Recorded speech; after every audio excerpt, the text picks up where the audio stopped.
There's one topic about DC Dual Force that's come up quite a bit in the DC Dual Force community Discord, and that is, what will DC Dual Force do about multiple characters with the same name, or multiple characters that are literally the same character? By the way, before we get into this, you should totally come join us on Discord. We're an incredibly inviting community. I'll leave a link to the Discord at the top of the description. I usually do anyway, but I keep failing to mention it in videos, so I should mention it. Alright, before we jump into it though, I do want to quickly say, there is nothing confirmed about this concept. We have not seen two different versions of the same character so far, but outside of that, there is no indication of how DC Dual Force will handle this. We're purely going to speculate, and we're purely just going to talk about the concept and how we might handle the situation if we were in the design chair. Well, I say we, but it's my video, so yeah, how I would handle it. Alright, first things first, there's an important distinction to make between two different concepts that we're going to cover in this video. The first is titles, and the second is entirely different versions of the same character. For simplicity's sake, we're going to entirely focus on Batman in this video. Every single one of these people on your screen right now is quote-unquote Batman, but none of them are the same character. We have Bruce Wayne, Damian Wayne, Tim Drake, Dick Grayson, Terry McGinnis, Kirk Langstrom, Azrael, Thomas Wayne, and Kal-El. Every single one of those people have been Batman, either in a different universe, a different timeline, a different part of the main timeline. This is the title issue. Multiple characters sharing the same title at different points in time, or like I said, different universes. This issue feels like a non-issue. The Batman currently revealed to us is Bruce Wayne's Batman, and if they wanted to make a different card for Terry McGinnis in the future, for example, they would simply name the card Terry McGinnis's Batman or Batman: Terry McGinnis. So realistically, characters sharing the same title should not be an issue. It's as simple as adding brackets or a different name. I'll quickly mention that in the very first reveal trailer, they showed a little title underneath the character's name. For example, I believe the Batman was The Dark Knight. And you might think to yourself, well, that's how they'll use different versions of the same character. The title will just be different. But they've actually changed that. In the most recent reveal, we saw that now leaders just have the text leader underneath their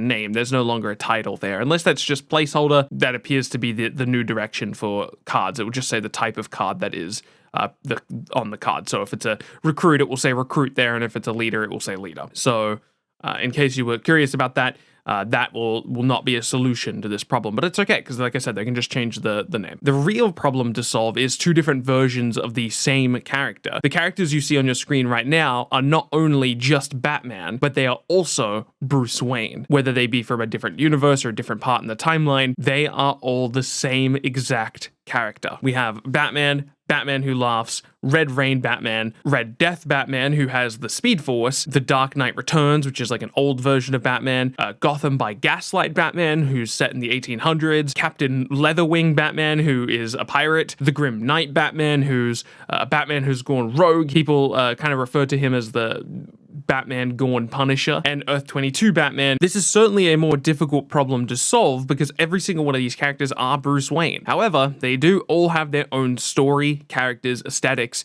and in some cases, unique powers. Each of them have their own unique design space to explore that could even fit into the game's different factions. For example, regular Batman is obviously a tactics card, we've already seen that, but Red Death Batman could fit into literally every faction. He fits into the Energy faction because he's a speedster. The Flash is already in the Energy faction. He fits into the Tyranny faction because he's not the nicest person in the world. Tactics could just be grandfathered in because regular Batman is a tactic, so maybe Red Death just kind of gets slotted into that by default. Anarchy also could kind of make sense because he's a bit chaotic, and even Might would make sense because he's a super-powered being. Maybe that's enough to get you into the Might category. In these cases where the characters are literally the same person, I think the best rule to go with is, quote-unquote, the rule of cool. Red Death Batman is awesome. He's a cool character. So I don't think the existence of regular Batman should limit the design team's ability to explore that character. In my video covering potential design concepts for 5 characters, which you should totally go watch, by the way, linked in the description and in the card, I mentioned this idea of key identifying characteristics the design team can focus on while designing the functions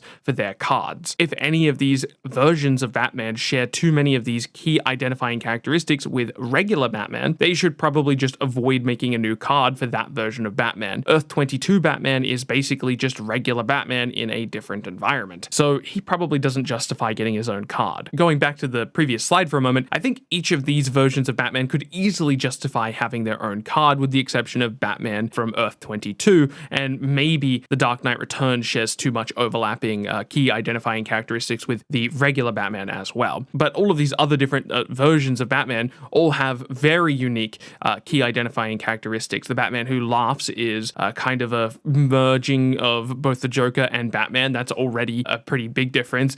Red Rain Batman's a vampire, so maybe he could have draining health effects or something like that. Red Death Batman is closer to the Flash than he is to Batman. The Dark Knight Return probably shares a bit too much with regular Batman. Gotham by Gaslight, maybe he's a bit more of a stealthy, more cunning character, so maybe you can do something with that. Or maybe he does share too much with the regular Batman. Captain Leatherwing, I don't know, maybe you can do something with the pirate aesthetic there. The Grim Knight Batman, maybe he's falls into the Anarchy faction or a different faction other than tactics, and you could lean into the gun aesthetic, because obviously the Grim Knight uses guns while regular Batman does not. Earth 22 Batman, again, I think shares too much in common with regular Batman, but you can see just how much room there is to design each of these characters, despite the fact that they all are Batman Bruce Wayne. But for these characters that fall into the gray area that we mentioned, they can always explore those with cosmetics. Let's say, for example, we determine that the Dark Knight Returns is too similar to regular Batman and he doesn't warrant getting his own card. Well, then perhaps the Dark Knight Returns can make for a perfect skin